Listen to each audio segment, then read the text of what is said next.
Hi! இன்னைக்கு என்ன எப்படி மிக்ஸ் பண்ணுறதுன்னு பார்த்துடலாமா? நான் இன்னைக்கு வந்து 100 கிராம் ஆஃப் பவுடர் எடுத்திருக்கேன்.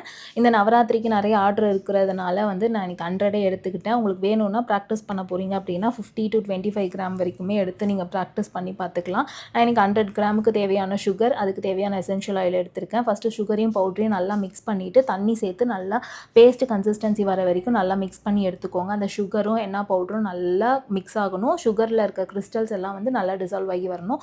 அந்த மாதிரி கன்சிஸ்டன்சி வந்ததுக்கப்புறம் உங்களுக்கு தேவையான எசென்ஷியல் ஆயில், அதாவது இந்த ஸ்டாண்டர்ட் இருக்குல்ல, அந்த ஸ்டாண்டர்ட் எசென்ஷியல் ஆயில் ஊத்தி அதை நல்லா மிக்ஸ் பண்ணிகிட்டே வரணும். லாஸ்ட்டாக எசென்ஷியல் ஆயில் ஊற்றுறது தான் வந்து அட்வைசபிள். எசென்ஷியல் ஆயில் வந்து நல்லா பவுடரோட மிங்கிள் ஆகி வர வரைக்கும் நல்லா அதை வந்து மிக்ஸ் பண்ணிகிட்டே இருக்கணும். அதாவது என்னென்னா ஒரு க்ரீம் கன்சிஸ்டன்சி வர வரைக்கும் நம்ம மிக்ஸ் பண்ணிகிட்டே இருக்கணும். லாஸ்ட்டாக ட்ரை ரிலீஸ்க்கு வைக்கிறதுக்கு முன்னாடி பவுட்ரு வந்து, அதாவது அந்த பேஸ்ட் வந்து ட்ரை ஆகாமல் இருக்கிறதுக்கு கொஞ்சமாக தண்ணி மட்டும் ஊற்றி ட்ரை ரிலீஸ்க்கு வைக்கணும். அடுத்த ப்ராசஸ் இன்னொரு ரீலில் அப்லோட் பண்ணுறேன். தேங்க்யூ.